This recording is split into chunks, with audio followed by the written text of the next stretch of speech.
Welcome back to the Believe in Diamondbacks podcast. I'm your host, Jacob Duchan, and the Diamondbacks are coming off of a big time East Coast road trip against three very tough teams: the Washington Nationals, the Pittsburgh Pirates, and the Cleveland Guardians. Happy to say they won two out of the three series put in front of them. They unfortunately did not win the first one, being the Nationals, probably one of the more important ones, but that's okay. Let's break down these three series against the East Coast teams. Starting off in our nation's capital for three games against the Nationals. Game one went the D-backs' way. They won this one 3-2. Starting pitcher for the D-backs was Erod, going for 6 innings, 7 hits, 2 runs, both earned, 4 strikeouts, 3 walks. And Paul Sewald got himself a save in that game.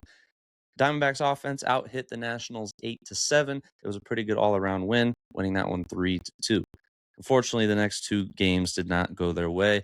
Saturday's game was a 5-3 loss to the Nationals. Starter for the D-backs was Mitch Bratt.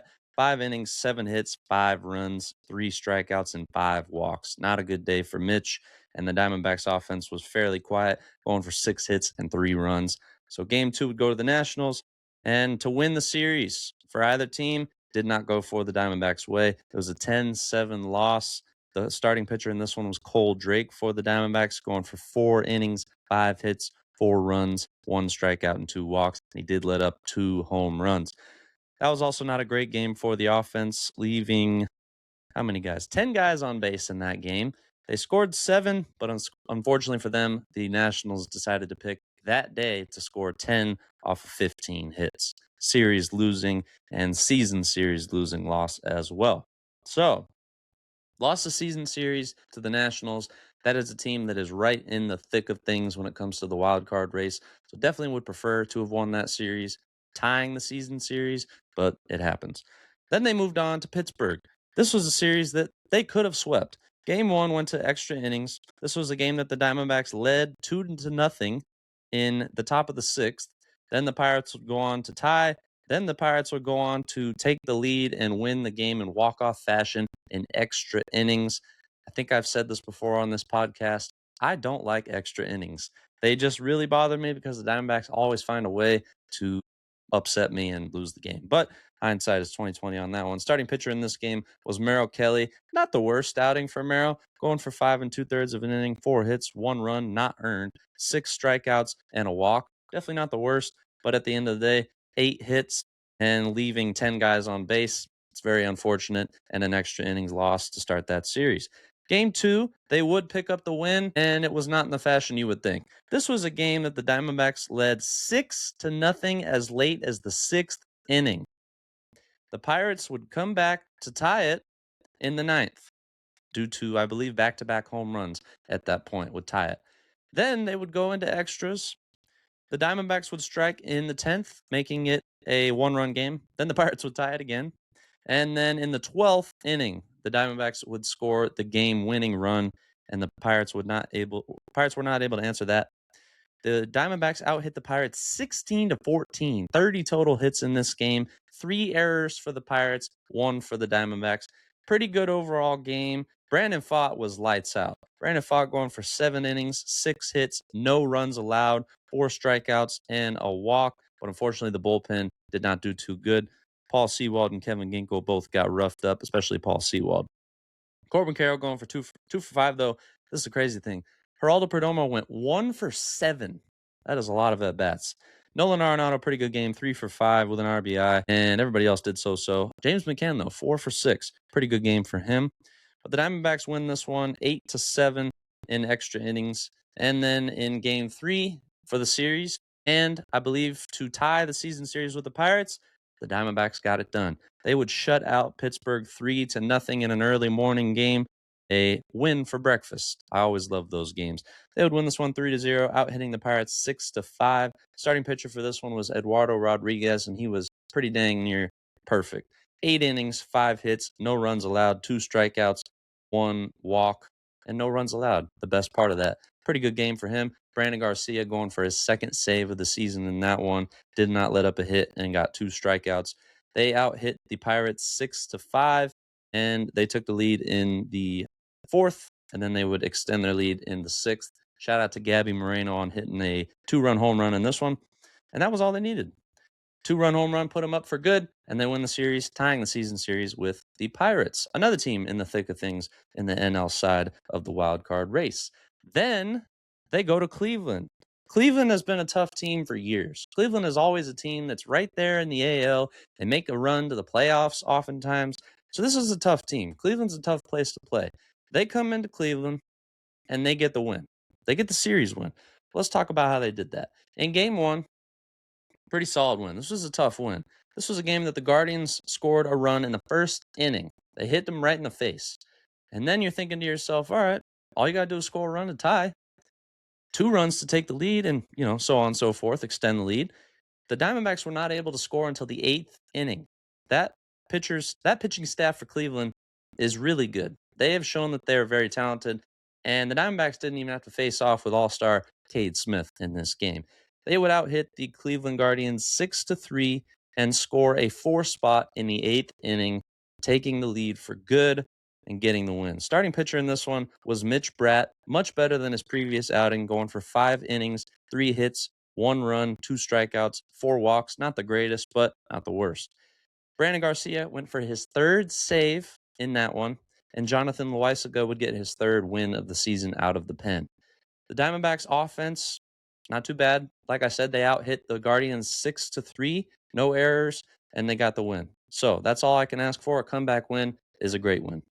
Then in Saturday's game, throw out everything you'd expect in this one. This was a game that saw the Guardians strike first once again. They would take a 2-0 lead, and they would hold that lead until the 5th, when the Diamondbacks would tie it up 2-2. Then this is looking to be another real close game like it was on Friday. Not the case. The Diamondbacks offense said, let's go put up some runs. In the 7th inning, they would score 7 runs. Cap it off with a Corbin Carroll 3-run shot. That was probably my favorite part of the game. And they took the lead for good there. It got a little shady, though. In the 8th inning, they would score once again, and then they would hold a 10-2 lead.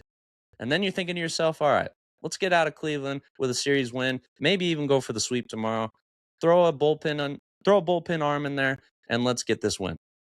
Here comes Paul Sewald. Paul Sewald has not been doing very good, and I'm going to discuss this a little bit more later. But Paul Sewald got roughed up. Paul Sewald in this game would allow no outs. He had no outs. He pitched 0/3 of an inning, 5 hits, 5 runs, all earned, 0 strikeouts, and he let up a home run on the first pitch. It was far from ideal for Mr. Paul Sewald. Kevin Ginkel had to come in and stop the bleeding for the D-backs, pitching the whole inning of outs, 1 hit, no runs allowed. He did throw a walk. So thank you to Kevin Ginkel for saving the day there, because it got shady for a second. When they scored 5 runs in the 8th and it makes it a 7-10 game, you're thinking to yourself, uh-oh, we've seen some things like this before. And a 3-run lead is a heck of a lot easier to come back than a 8-run lead. So it got shady. Thankfully, the Diamondbacks would go on to put up 2 more runs in the 9th and make it a 12-7 game. Is my math right on that? Yes, 12-7 game. And then the Guardians would go on to score 1 more in the 9th, making it 12-8. Diamondbacks would out-hit them 16-14. So another game with 30 total hits. And the Diamondbacks even left 10 guys on base in that one. So big time win, big time series win with that one. It was not pretty, but a win is a win. I've said that before.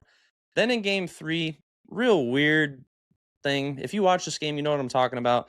The rain started falling, and due to 2016's events, Cleveland has a very traumatic emotion when rain falls from the sky, because they lost the World Series because of it, so they say. But the rain is falling from the sky. Gavin Williams is pitching a perfect game through 5 innings. 5 innings, keep that in mind. And Tim Tawa of the Diamondbacks tries to lay down a bunt for the first hit of the game, and the Guardians did not take that lightly. I think it's lightly. They did not like that. For some reason, an unwritten rule was broken by Timmy, going for a bunt to try and get their first hit in the 6th inning to break up a perfect game.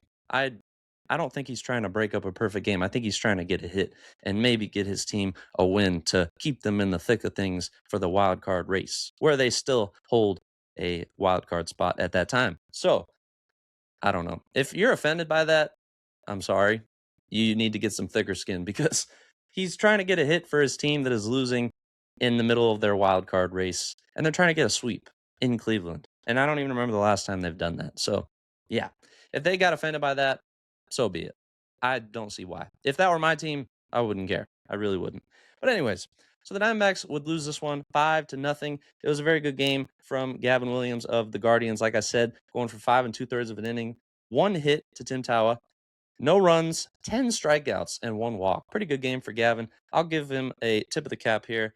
Merrill Kelly did not have a good game, though. 5 innings, 8 hits, 5 runs all earned, 5 strikeouts, and 4 walks. He did let up a home run as well. The bats, almost as silent as it gets. 2 hits total. Those hits came from Geraldo Perdomo and Tim Tawa. That was it. The Guardians had 8 hits, and they even had 2 errors. The Diamondbacks weren't able to do anything off of it, so they would get shut out in that one. You never really like a shutout. It's unfortunate. You never like a loss, especially a shutout. Season series win over the Guardians. Of course, they're in the AL, so they're not going to play them again. But a series win, a positive record on the 9-game road trip, 5-4, could be better, could be worse. They could have easily came back from this road trip 3-6, something like that. It could have been ugly. It really could have been ugly. And this Diamondbacks team, they need these wins any way they can get them. And they're getting them right now. So we'll take what we can get. The Diamondbacks are, as of late, they are 6-4 in their last 10. They were doing better about a week ago, but it happens. The team has been so. I'm going to jump into some individual stats as of late, but there is a monster homestand coming up starting tonight in Phoenix. And also, it's the trade deadline. So, what are we going to talk about first? Let's talk about the homestand. This is a really important homestand. This is an NL West homestand. That's it. They start off with 4 games against the Padres tonight in Phoenix. That will be a 6:40 first pitch.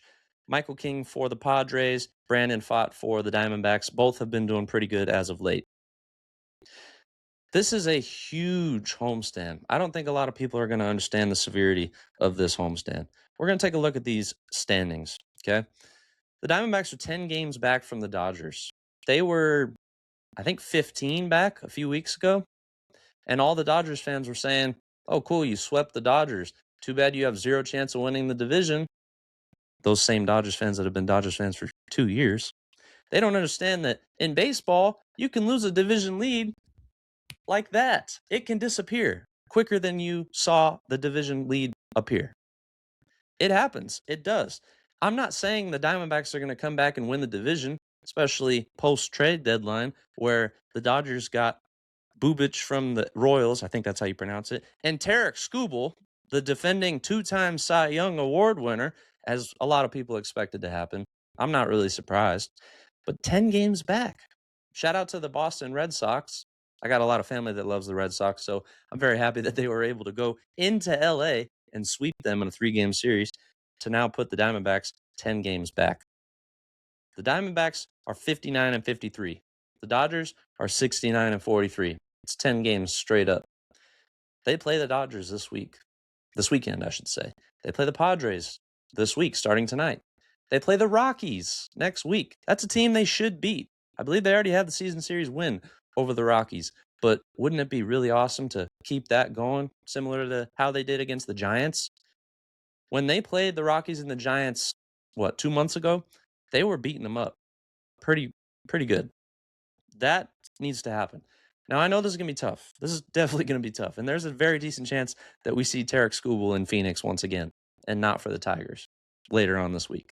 So they have 4 games against the Padres, 3 against the Dodgers, and I want to say 3 against the Rockies as well. Let me confirm this here. 3 against the Rockies.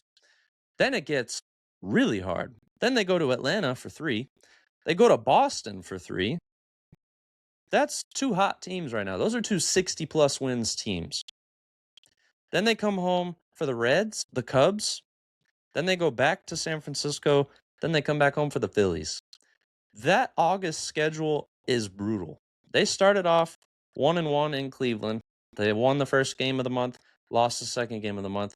So now they have 4 straight games against the Padres, 3 against the Dodgers, and 3 against the Rockies. A 10-game NL West homestand. They got to take care of business. I'm going to say this again. I've said this before, and I've been pretty close a couple times. If they can come out of this homestand 6-4, I'd be very happy with that. I'd take 7-3, I'd take 8-2, and I'd absolutely take 9 or 10. But I'm going to be realistic. 6-4 would be awesome. The way I look at it, these season series have not been taken for the Padres and the Dodgers. They could still win both. The Padres currently, they're tied 3-3 with the Diamondbacks so far. And for the Dodgers, it's 5-5. They got 3 games left. Whoever wins the series wins the season series. And that's the Dodgers team that's the Avengers. Like, they have a chance at home. I know there's going to be a lot of Dodger blue in the stands, unfortunately, but they have a chance at home to win the season series against the 2-time repeat champions. Who knows? You still have all of August. You still have all of September. Anything is possible in this sport. A lot of people don't look at it like that. They just look at it like, oh, the Dodgers roster is just too stacked. Injuries happen. Remember at the beginning of this podcast this season, what did I keep saying? Just get by until the reinforcements come in. Guys, the reinforcements are almost here. The Diamondbacks are above 500. They're 6 games above 500. Yes, they are on a 1-game losing streak, but they've won 6 of their last 10. They, I believe, were the fourth or fifth best record in the month of August of all the league. They're getting by. They're doing more than getting by against talented teams. They've had a tough schedule. I mean, I'd say we're in a time in the league where a lot of these teams are really, really good. So the fact that this Diamondbacks team is keeping par with all these teams, it's good to see.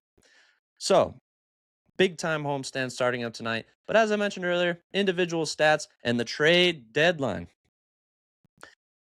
I don't like getting mad at ownership for my sports teams, but it happens. This is more on front office. But the Arizona Diamondbacks made one trade deadline move. It was Lars Nootbaar of the St. Louis Cardinals. So now Dbacks fans get the chance to say Noot at the games. I think that's funny. But they didn't really trade anybody super valuable. They traded Daniel Egan, which is a pitching prospect that I was excited to see, and Ruben Santana. I believe he came over in the Alec Thomas acquisition. And I think there was one more player in there that's TBD. I don't know. But the way I look at it, it's like there's a very good chance we're not playing baseball next year. There's a very good chance. I'm not excited for that, especially hosting a podcast. What am I going to talk about? You know, I'm not going to have baseball to talk about. I'm just going to have to talk about old stuff or looking forward to stuff. But I don't know. I hope it doesn't happen, but there's a very, very good chance it does, especially after Tarek Skubal and Kyle Tucker came to the Dodgers. It's unfortunate. But that CBA is going to have to be dealt with, and it's after this season. So we're going to enjoy the season, and we'll see what happens. But we'll get to that bridge later. Before the Diamondbacks, they pick up Lars Nootbaar, and I want to look into Lars Nootbaar just a little bit. We'll see some of his stats here. For Mr. Lars Nootbaar, newest member of the Arizona Diamondbacks, this season he is batting .234. It's not bad. He's got 37 hits. All right. He's got 16 RBIs, 3 homers. He's got 22 runs, 8 doubles, 1 stolen base. He struck out 40 times, and he's walked 24 times. He's only played in 48 games, though. Definitely not a lot of games. I believe he started the season late. Let's take a look. Yeah, he didn't start his season until June. So he's pretty new there in terms of games played, which it's a new body, you know. He's pretty young. I don't think he's very old. I want to say he's 25. Let's take a look. Lars Nootbaar of formerly the Arizona Cardinals. Oh, he's 28 and born a day before me. How about that?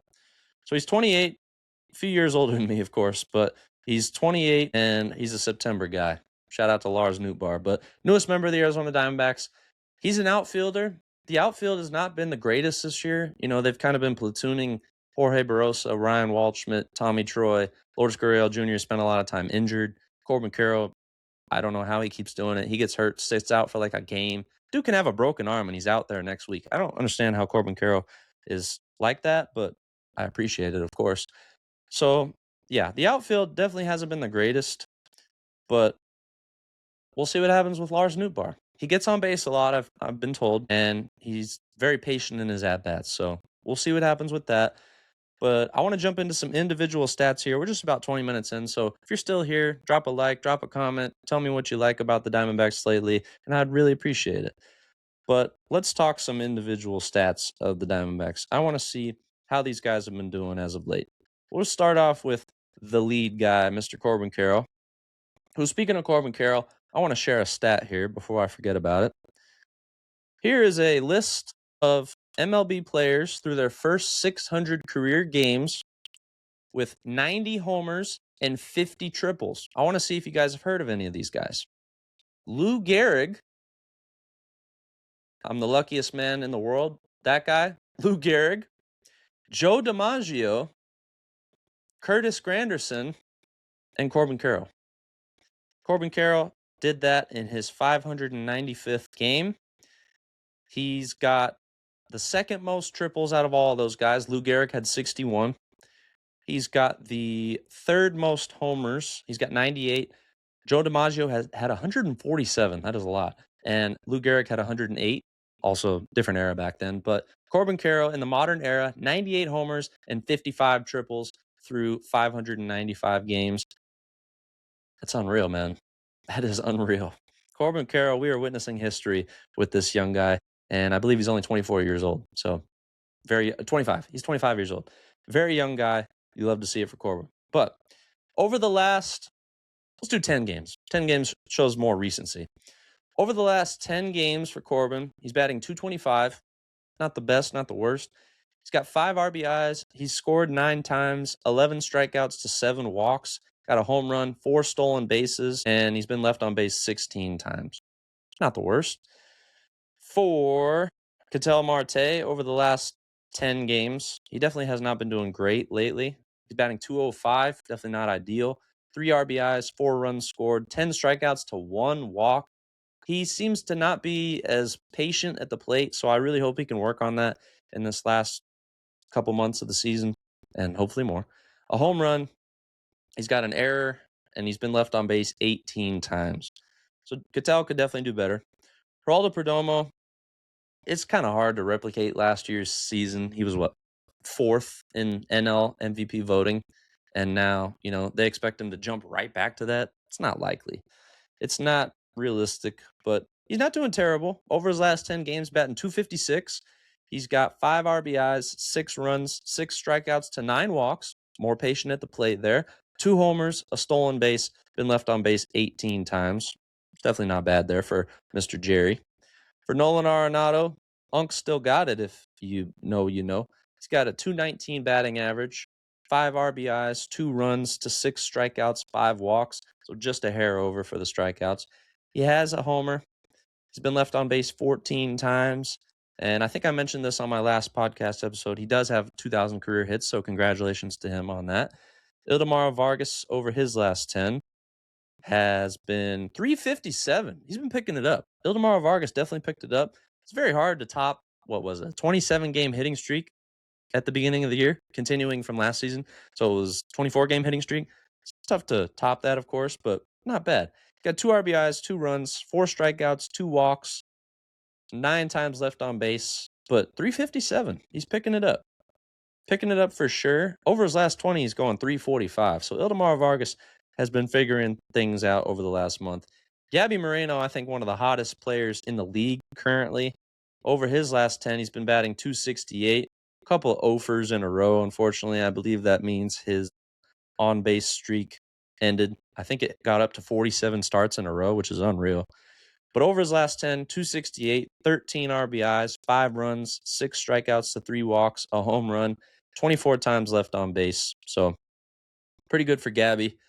For Eduardo Rodriguez, this is a pitcher, obviously, but over his last 10 starts, it's a little different for pitchers, of course, but he has gone 58 and a third innings. He's got a 5-2 record, 53 hits, 19 runs, 36 strikeouts to 19 walks. It's not bad. He's got an ERA of 2.79. That's not bad at all. That is definitely not bad at all. Let's take a look at some other pitchers here. Michael Soroka is coming back soon. They're saying possibly this week. That would be huge, especially if he could be anywhere near the level he was pitching at the beginning of the year. He's got 8 wins. He's been pretty good. Merrill Kelly, as of late, I'm going to do 5 starts, actually. That's a little more telling for a pitcher. 2-1 record, 24 hits, 12 runs, 9 earned runs, 23 strikeouts to 11 walks. He's got an ERA of 2.98. It's not bad. 2-1 record, like I said. Merrill's figuring things out, but definitely would love to see him do better. Taylor Clark out of the pen in his last 5. Let's see. He has had, a 0 ERA for Mr. Clark. 0-1 record. I don't know how that works. 3 hits, 1 run, no earned runs, 3 strikeouts, no walks, and 6 innings in the last 5 games. So pretty solid for Taylor Clark. Let's take a look at some other guys here. ADC hasn't been playing a ton lately. I think that is due to James McCann being called back up from the IL. But he has gone. Okay, yeah, I see why he's been benched. Over his last 5 games, he's got 1 hit and 14 at-bats. And for all my math whizzes out here, that is a .071 batting average. It's not good. He has no RBIs, no runs, 5 strikeouts, no walks. That's about it. Tough going for Adrian Del Castillo. Hopefully he can figure that out. Ryan Nelson probably going to be out for a while still. Juan Murillo, he's been back and forth lately. Last 5, he's got a 0-0 record, 4.3 innings. Isn't that 5 innings, I think? 0 ERA once again for another guy. 1 hit, 7 strikeouts to 1 walk, and no runs allowed. That's pretty good pitching for Mr. Juan Murillo there. For Kevin Ginkel out of the pen, in his last 5, he has gone for a 1.76 ERA. Not bad. 5 1/3 of innings, 4 hits, 2 runs, 1 earned, 1 strikeout, and 1 walk. Definitely not bad for Kevin. Take a look here. Brandon Pfaadt. I want to show a lot of support for Brandon Pfaadt, okay? Brandon Pfaadt was sent down in... When was that? Brandon Pfaadt was sent down to the pen. He did not have a very good start to the season. Started it way back in April. He was not pitching very good. He was going pretty bad. So they sent him down to Reno. Then they brought him back up. I think he had a couple games that he was out of the bullpen. Then he's had some starts. And he has had some starts, okay? Brandon Pfaadt had his first win of the season. Okay, sorry. He had his first loss of the season April 11th. He would not have another game towards his record until June 30th. It's a long wait. He would get his first win. Then his next start, he'd get his second win. Then his next start, he'd get his third win. Then his next start, his 4th win. His next start, his 5th win. And then his previous start should have been his 6th win. The bullpen didn't let him down. Bullpen let him down a little bit. They still got the win against Pittsburgh, like I said earlier. But 7 innings, no runs allowed, 4 strikeouts for him in his last game. So let's go through his splits of the last 5, okay? He's got a 1.91 ERA, 4-0 record, 29 hits to 6 runs. So they're getting hits, but they're not scoring. 6 earned runs, of course. 16 strikeouts to 3 walks. And he's gone 28.2 innings. Brandon Pfaadt has been very impressive lately. Love to see it. Hopefully he can keep it going. And I better knock on some wood here because he pitches tonight. Tim Tawa, as of late, feel like he's been so-so. We'll go his last 10 starts. 182 average. Definitely not ideal. 3 RBIs, 4 runs, 7 strikeouts, 2 walks. And he's been left on base 17 times. For Mr. Jonathan Loaisiga out of the pen, he has gone in his last 5 innings, 1-1 record, 6 hits, 4 runs, all earned, 4 strikeouts, and a walk. He's got a 7.2 ERA. Not ideal for him. Who else we got here? Ryan Waldschmidt, as of late. Feel like he's been kind of quiet over his last 10. Never mind. In Ryan Waldschmidt's last 10 games, he's gone for a .438 batting average, 4 RBIs, 8 runs, 8 strikeouts to 0 walks. Would love to see those walks come up a little bit. And he does have a homer. And that homer, I'm trying to remember who that was against. That was against Oakland at home. That was his first career home run. 12 times left on base. Pretty solid for Ryan Waldschmidt as of late. So hopefully he can continue that. James McCann, since being brought back up, He's got a 486 average over his last 10 games, 12 RBIs, 7 times scoring, 6 strikeouts to 1 walk, 3 homers, left on base 9 times. So James McCann has been doing pretty good lately. For Lord Scurriel Jr., could be coming back anytime. Not too sure about him. Brandon Garcia. Where do we start with Brandon Garcia? Earlier this year, I did my surprise player of the year for the D-backs, and it was Paul Sewald. And he was pretty surprising, but kind of tailed back into his old ways. But Brandon Garcia, I mean, come on. Over his last 5, he's got a 4.39 average earn ERA. Jeez, not great. Not too telling of his season. 4 1/3 of innings, 5 hits, 3 runs, 2 earned, 7 strikeouts to 1 walk. He's got 2 saves in his last 5 games. But for the season, he's got a 2.15 ERA. He's got 18 hits, 8 runs, 7 earned, 7 walks, 3 saves. He's been pretty solid. But yeah, 36 strikeouts to 7 walks. That's pretty good. So Brandon Garcia has been pretty good lately. I would say I'd rather see him in the closing position rather than Paul Sewald, because Paul Sewald, in his last 5, a 31.94 ERA. That is unreal. That is abysmal. And that game against Cleveland on Saturday did not help in the slightest. He's led up in his last 5 games in 3 1/3 of an inning. 11 hits, 11 runs, all earned, 5 strikeouts, 0 walks, 2 saves somehow. And he has not lost a game in the last 5, apparently. I don't know how. But yeah, a 31.94 ERA. That is unreal. That's probably historic. Ryan Thompson, as of late, not the greatest, not the worst. He's got not the greatest, definitely. 17.14 ERA. Those two guys have not been pitching a lot, as you can tell. 4 2/3 of an inning, 13 hits, 8 runs, all earned, 3 strikeouts, 2 walks, no saves. So yeah, the pitching on the back end, it's been kind of suspect. But the earlier guys, they've been pretty good. Jorge Barosa, not very good on the season. Let's take a look at his last 10. Batting .222, not the greatest. 2 runs, 1 strikeout, 4 walks. So he's getting more walks than strikeouts. Nothing wrong with that.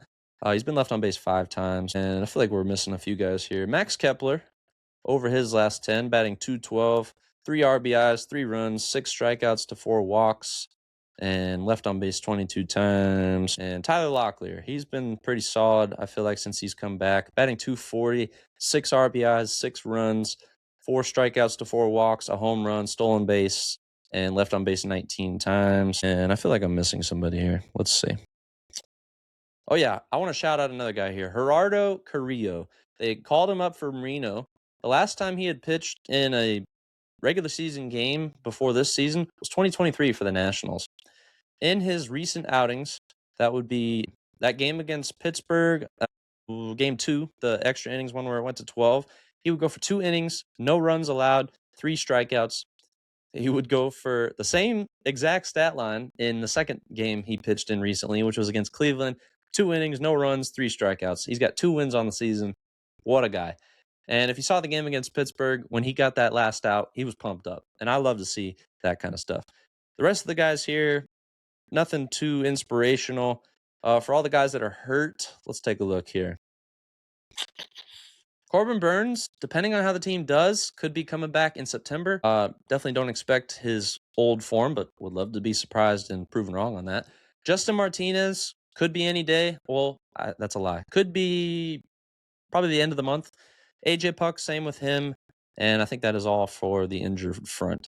But, oh yeah, they also have Zach Allen. I don't know if Zach Allen will ever pitch for the Diamondbacks again, honestly. But we'll find out. Would love to see that. But they have finally made it official, the Diamondbacks have. Let's take a look here in closing. They have received outfielder Lars Nootbaar from the St. Louis Cardinals, and the Cardinals received right-hander Daniel Egan, left-hander Sandro Santana, and a player to be named later. I don't know who that's going to be. Hopefully it's nobody important. But Lars Nootbaar, welcome to the desert. And in a corresponding move also, speaking of Zach Gallen, he was transferred to the 60-day injured list with right elbow inflammation, probably ending his season and probably his Diamondbacks career. So that is crazy timing there. But yeah, here you go. First look at Lars Newbar in a Diamondbacks uniform. I like it. Talented player. Maybe he just needs to change of scenery. Got an indoor stadium now. No weather conditions that can delay games. St. Louis, I'm looking at you. But anyways, so yeah, this was a little bit of a long one. I'm gonna edit it a little bit, but we're looking at about 35 minutes. So if you're still here, much love your way. I appreciate the support as always. If you're watching the YouTube channel, drop a subscribe, drop a like, comment your favorite part of the Diamondbacks so far this season or as of late, or favorite part of this video, and what you want to see going forward for the Diamondbacks, because this is a really big time of the season. Last but not least, we can once again take a look at tonight's game. Lineups, I do believe, have come out for the Diamondbacks. Yep. Let's take a look here. So, starting pitcher Brandon Pfaadt. Starting off, Corbin Carroll, Geraldo Perdomo, Gabby Moreno, Ketel Marte, Max Kepler, Nolan Arenado, Adrian Del Castillo. Hopefully he can turn it around starting tonight. Tim Tawa and Ryan Walchman. So, Brandon Pfaadt, let's hope he can continue his strong standing. In tomorrow's game, probable starters are nobody for San Diego yet. Eduardo Rodriguez. In Wednesday's game, nobody for San Diego. Mitch Bratt for the Diamondbacks. And that means Thursdays will probably be Cole Drake. Yep. And then Friday, they start off against the Dodgers. Probable starter, I think I saw probably Roki Sasaki. I'm not sure, but that'll be for later on. So big time homestand starting tonight. As always, I love the support on the podcast. I appreciate everybody for watching, listening, sharing, and all that good stuff. And if you can't get enough of the sports podcast, check out the rest of the Believe Network. They got some really awesome shows on there, not just mine, but all sorts of different sports. So give it a look.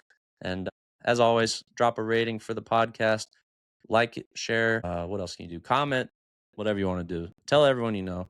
Let's get more people on the Believe in Diamondbacks hype train.